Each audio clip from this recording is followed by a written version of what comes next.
जैसे ही आप ऊपर तारागढ़ दरगाह जाते हो और वहाँ पर गेट के सामने हमदानी होटल है। वहाँ पर बैठने पर आपको माशाल्लाह बहुत ही प्यारा व्यू देखने को मिलता है। वहाँ आप बैठकर होटल पर चाय नाश्ता कर सकते हो। जैसे ही आप होटल पर चाय नाश्ता करते हो और सामने देखते हो, आपको 2 देग है जिसमें लंगर तैयार किया जाता है। जो भी आप चावल घी जो भी देना चाहे देग में डाल सकते हो किसी भाई को, फूल चद्दर जो भी चाहिए हो, जो बाहर दुकान है आप उनसे ले सकते हो। उसके बाद चद्दर और फूल लेने के बाद हम दरगाह के अंदर जाते हैं। दरगाह के अंदर जाते हैं, सामने वहाँ पर एक गवर्नमेंट डिस्पेंसरी है। अगर किसी को कोई भी तकलीफ हो तो वह डिस्पेंसरी से सहायता भी ले सकता है।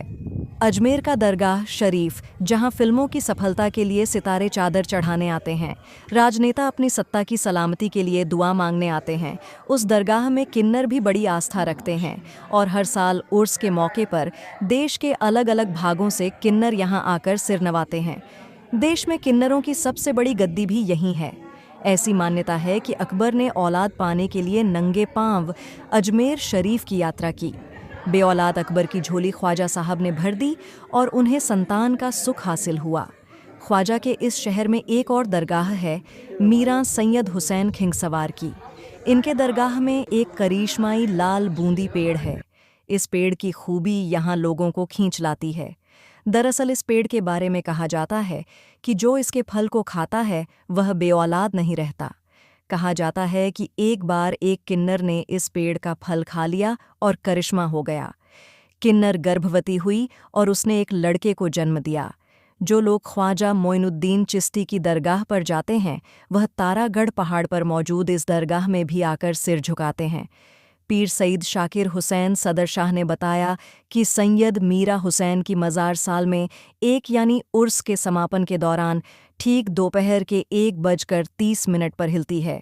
दरगाह के खादिम मज़ार के चारों तरफ 1.25 मन लच्छा और इतनी ही मेहंदी लगाते हैं। कुल की रस्म के बाद लच्छा लूटने की परंपरा निभारी जाती है।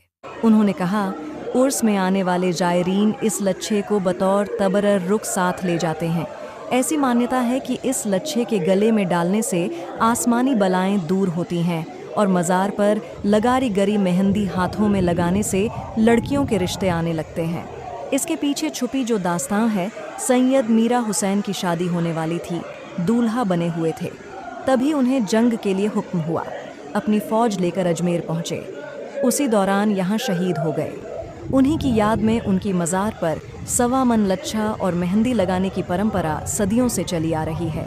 सुल्तानी का कहना है कि शहीद जिंदा है। उर्स के मौके पर कुल की रस्म के बाद उनके जलाल की वजह से उनकी मज़ार कुछ देर के लिए हिलती है। यही मंजर देखने के लिए न सिर्फ अजमेर बल्कि दूर दराज से बेहिसाब ज़ायरीन तारागढ़ पहुँचते हैं। तारागढ़ दरगाह, जिसे हज़रत मीरा सैयद हुसैन की दरगाह के नाम से भी जाना जाता है, राजस्थान के अजमेर शहर में स्थित है। यह दरगाह तारागढ़ किले के भीतर स्थित है, जो अरावली पहाड़ियों की ऊंचाई पर स्थित है और अजमेर शहर का एक प्रमुख धार्मिक और ऐतिहासिक स्थल है।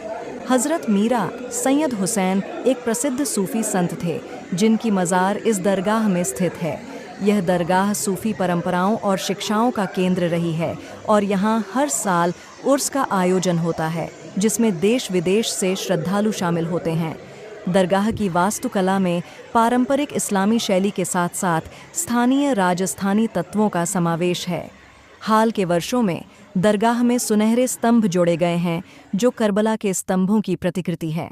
तारागढ़ दरगाह तक पहुंचने के लिए अजमेर शहर से सड़क मार्ग द्वारा तारागढ़ किले तक जाया जा सकता है। किला शहर से लगभग 10 किलोमीटर की दूरी पर स्थित है। किले तक पहुंचने के लिए स्थानीय बसें, टैक्सी या ऑटो रिक्शा उपलब्ध हैं।